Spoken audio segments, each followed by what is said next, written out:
Continue our weekend analysis with the race for Champions League football at Old Trafford. Manchester United taking on Aston Villa in a key game. Starring role again for the United captain Bruno Fernandes, with 16 assists now to his name this season, 7 of which have come from open play. But he is so far ahead of everyone else in this category this season so far. And yet again, Thierry, we saw a counter-attack from Manchester United that had speed at the heart of it. You are mentioning speed, and for me, speed without control is useless. But if you can control the speed of your brain, then you're going to be faster than anyone on the field. And this what this guy has on abundance. You know, I mentioned it when I was here before. He doesn't play football; he thinks it, and he did that so well at the weekend. And we're gonna obviously see some clips that are going to show that.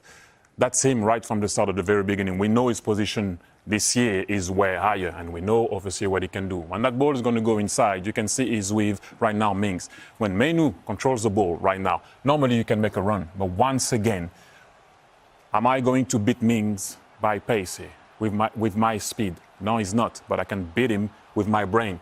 Now the ball is going to come. He goes against the run of play. Mings thought he was going to go because he's scanned before. He's going to control the ball, and he can turn on the ball. He has time to be on his right foot to be able to deliver that ball for Diogo Dalot. And we all know what happened after. Control with his right, and his right knee is going to finish with his left, and he's going to miss. That's just a little appetizer. Then in the second half, he decided to go like, you know what? Like the kid that is the best, at school, let me go and get the ball wherever I am and try to pass that ball forward. Look, he's going to go into the path of Luke Shaw. He should have stayed inside. Give me the ball, please. Give me the ball. I want to play forward. Amad Diallo, come and play with me. Now, Amad Diallo was about to play there. He's screaming, give me the ball back. I want to play forward. He wanted that 1-2 with Mbeumo, and Mbeumo didn't even get it. It's okay. It doesn't matter. I go and play as a 9 now. Ball come, we all know was cleared by Onana, but that's what he did. And then this. You need to understand that to take an out swinger and still manage to make it look like an in swinger, the way he did put his body to make sure that the ball was going to have enough air time for Casemiro to attack it. Don't underestimate how difficult that is. Beckham used to do that, we all know. And then at that particular moment, if you press pause, it looks like it was a in swinger with a left-footed player that took it. Casemiro, we all know, brilliant header also. But this guy, the way he did it, he gave him time to be able to attack the ball. And then this one, how come Bruno Fernandes has time to see everything away from everybody and execute that pass that, by the way, everyone was amazed with that pass. I was more amazed with what happened before, and I will show you to you now. So this is Bruno Fernandes. At that particular moment, as we all know, is higher. Casemiro is coming, he's scanned. You already know that Matheus Cunha is here and Casemiro is coming. And if you press pause in and around here, this is a guy that looks like he's not bothered. I'm not playing with you guys. He looks like he's not bothered, but normally that pass is possible. Why am I going to run with Konsa that runs way faster than me? Again, I will beat you with my brain. So if you play it, he's going to go into a position where he can see the field free quarter, where he can have time and deliver a pass because I have that in my locker. And I played with great players, so what do you do if you're Casemiro? You did the ball, give the ball to the guy that is the best. Now, instead of being in a situation, Bruno Fernandes, where you're going to see his weaknesses, you see his strong point. And now, by that position, he put the guy that can run in his best attribute, go and run in behind. I have the quality to see free quarter, scan the field, assist. Great finish, by the way, from Matheus Cunha. But he thought about it once again. And then there's something that people don't often mention with Bruno. Oh, Bruno is great on the ball. Yeah, he's great on the ball. But look at what he does. Yes, again, Amad Diallo could have scored. Martinez makes a great save. At that moment, he can maybe walk. I'm the best player. I'm the technical player. I'm not going to come back. Then suddenly, he's defending on Watkins. And look at how clever he is. He anticipates what Watkins wanted to do. Watkins is fast, but he was in his head. He saw what Watkins was going to do. Now he stopped a counter, and he makes it a counter. We all know, obviously, that didn't finish well. And there's something that I want to talk about. He wanted that ball. He wanted that ball. It's different. He's making a run here. You know why? Because he's flat-footed. I can beat him with my pace. He wanted the ball from Amad Diallo, not Ugarte. And I want to show that because people always used to kill him when they lose the game. That's 3-1. Still 2 minutes to go. He killed Amad Diallo for at least Is that the bit that lets him 6 down, to 7. though, Thierry? No, that's him. He will argue with his dad or with anyone. He argues with himself. He finds a way. But what I'm trying to say to you is, even when he wins, he is like that. He demands excellence from himself and from his teammates. That's a real leader for me. He's still going. He didn't like it. And what I like, yeah, be cocky. Yes. No, but you guys are be cocky. Why not? And then, but when he wins, it's kind of okay. Look at that. Look at it. Yeah, I know I'm good. Look. Yeah, come on. Like, I knew. My name for him now, like you guys are going to love, is Bruno Fernandes. Fernandes. This guy thinks. I love it. I always liked him. What he's been doing at Man United in some difficult moments for the team, it's outstanding. There are records in danger now because he's joined this elite list on this chart with 16 assists, and he's only got 5 to go to get right to the top of this list. Who's up there? Yeah, I managed to be there. Yes, but Thierry. But I'm only there one time. Some of the guys are there multiple times. Well, yes, we've got Kevin De Bruyne on there 4 times. We've got Cesc Fabregas on there a couple of times. But if I can just point out that 20 assists, 20 of those are from open play. This one I'll take. 20 assists, 20 open play. Wow, I didn't know that. It's no surprise that he's in this company now, because we'll show you the chances created this season. So there are a lot of players who have created one chance or more this season, over 440, and this is a collection of them. And you've got chances from open play up one side and the total chances created along the bottom. So there is this large cluster here, and there are some exceptional players here. And here is Bruno Fernandes. Over here, far more chances created than anybody else. So you've got players in this sort of area who've also created a lot of chances from set pieces. Declan Rice is here. We've got Dominik Szoboszlai and we've got Anton Stach, all corner takers for their respective clubs. The second, actually, for open play chances created is this one here, is Florian Wirtz from Liverpool, with Bukayo Saka lurking just there as well. But Fernandes, Jamie, in a league of his own, it seems.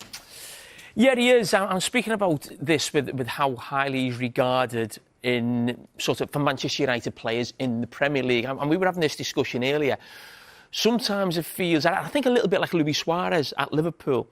Is it the fact that they haven't won the biggest? Luis Suarez didn't win the biggest trophies at Liverpool. Bruno Fernandes has yet to win, Premier League title or a Champions League trophy. Does he almost need that to go alongside some of the greats in the Premier League? I don't know. What do you think on that, Thierry? Not for me. It's also what are you transcend people, what you transmit, and the team that he had at the time.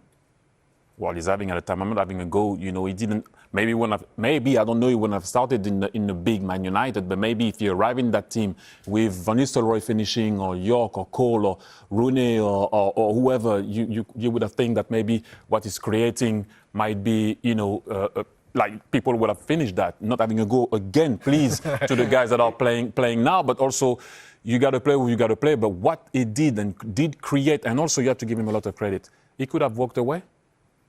He could have said, you know what, this is not for me. People are saying I'm not this, I'm not that, and maybe the team or whatever. And then you walk away. He's staying, he's fighting every single time. I love him. And very much in the control of the race for the Champions League. And Bruno Fernandes pulling the strings once again yesterday.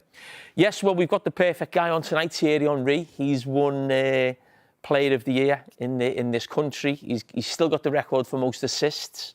And Bruno is certainly in the running to take a Player of the Year trophy and maybe match his Premier League assist. And hopefully for him, he'll try and get one above him there. So, but what Thierry? Oh, I'll leave that for later. Thierry might mention something about the difference between assists. So we might get into that a little bit later. But listen, he's been a revelation, not just this season. Since he's come to Manchester United, his numbers are fantastic. But there's no doubt since Michael Carragher used him predominantly in the number 10 position, his game has moved on another level from where we've seen it the last 12 months because, as I said, he was playing a little bit deeper under the previous manager. Talking of fantastic numbers, Casemiro, 2 more goals from set pieces than any other player. Wayne Rooney speaking yesterday about maybe a U-turn and keeping him around for a little bit longer. It's that balancing act that he's still giving it, but will he still be giving it at this stage next season from a physical perspective? Yeah, I mean, what he's done is, and which is a great way for any any sign to perform well is that he had a brilliant first season and he's having a brilliant last season. And the bit in the middle we'll try and forget about a little bit. But what it does is, initially you come in and everybody loves you, so straight away people think, yeah, we've got a top player here. And there's no doubt he did, obviously what he'd done for Real Madrid. The bit in the middle wasn't great, but he's going out on a brilliant swan song, so that's what everyone will remember as well. But I think it's probably the right decision that, as I said, Manchester United is going to look to recruit in that area in the summer. About the significance of this match, how does it feel now to get it over the line? Yeah, it feels good. Thought it was a good performance in the main. I thought we done a lot of things that we were really happy with in the game, and to finish a game like we did, we knew it was a big game coming into it, and get back to winning ways really. And the boys responded ever so well, so really pleased with them. Yeah. What pleased you the most about the performance, especially the difference between the first half and the second half? I was quite happy with it half time, to be honest. I thought it was just a tight game. It was one of those games I don't think you can always expect it to be edge of the seat kind of all guns blazing performance. I think sometimes you've got to be a bit measured. I thought we defended well as a team. We were really disciplined, and then the game opened up for a second half, and we had the players to make the difference. So yeah, I was pleased with pretty much the whole game. There was a little spell before they scored where we kind of lost our shape a little bit, and then we got caught with that. So but we came back strongly. So I'm really happy with the players. Well, the first player to make the impact was Casemiro. It was a brilliant header. I mean, the way he executed it was so good as well. What was your reaction to it? Yeah, Cassie and Bruno got a good understanding, and you know, some of it's you can coach certain things, and then other times you kind of leave it to them to find the moment and find that bit of space. And Johnny's obviously done a lot of work with them on set plays and give them guidance. But the partnership that they've got is kind of pretty obvious. They've done it so many times. It was fantastic. It was a great ball and a great header, really, and put us in a really good spot at that stage. Another player who, again, was so key today, as he has been all season, Bruno Fernandes. What will be spoken about will be his assists as well. But how important, how crucial is he for you in this team? He's had so many big moments, you know, to whether it's to score a goal, to make a pass, and he's always there. You know, he always puts himself forward, whether it's training or games, and he's always there. So, yeah, some big moments again. Really good with obviously the corner, but the pass to Mateus was fantastic, and yeah, just capped off a good performance all round, I think. And looking at the bigger picture, your 100% record here at Old Trafford continues. But what does a win like this do at this point of the season for your team? Yeah, well, it was a slightly different game today, I think, going into it, and being so close in the league and making the jump or the small jump that we could if we won, and off the back of a defeat. So there was, you know, it was a little bit of a small test in some ways, and we haven't really had that with the games we've had to kind of deal with, and the boys dealt with it fantastically well and had a really good week and applied themselves right, and a couple of ups and downs during the performance with the goal and reacting, and everything was so encouraging, you know, for us moving forward. There's a lot to play for, and but we've got ourselves in a good position. Well, massive congratulations. Thank you. Cheers. Has got the assist for the opening 2 goals for Manchester United. That takes them on to 16, which is more than any other Manchester United player in a Premier League season. It was also the second of them, his 100th assist for Manchester United. Here he is with Pien Mullenstein. Bruno, congratulations. Just put into words how significant that performance and that win was today. No, obviously it was very important because it's against a direct opponent, let's say. We were with the same point, so getting this advantage from them it's always good. And obviously we needed to win the game after last game that we couldn't get the 3 points we wanted. So today we did the job. I still think we can do much better, but the job is done. We got the 3 points, and I'm very pleased with that. You knew it was going to be a difficult ask today, but what pleased you most about the performance? No, as always, you know, like in the Premier League, every game is difficult. Obviously, when you play against Villa, that are a team very well organised and know what they have to do, the plan against us, it's always very good. It's always very tough to play against them, and a part of that, they have individual players that can make such a difference. But it was about to follow our plan, what we trained to do in this game. We did it very well. We knew they had a high line that we had to make sure that our runs were on point, because it's very difficult to get the momentum on that high line. It looks easy, but it's more difficult, because if the timing is not perfect and the pass is not good, it's very difficult. But we did it today, and we won the game. You've hit a couple of milestones yourself as well today. You got your 100th assist. In doing so as well, you beat David Beckham's assist record for a single season at the club at Manchester United. So how much of a proud moment is that for you as well? No, obviously, I'm more proud and more pleased, because I did it serving my teammates. You know, that's even better, because giving joy to the others is also very good when you play in the position I play. So I'm very happy that I can help them to score and to be happy having their moments. And obviously it's a huge achievement for me, but main achievement will be in the top spots at the end of the season. Massive congratulations today. Thank you so much. Thanks, Bruno.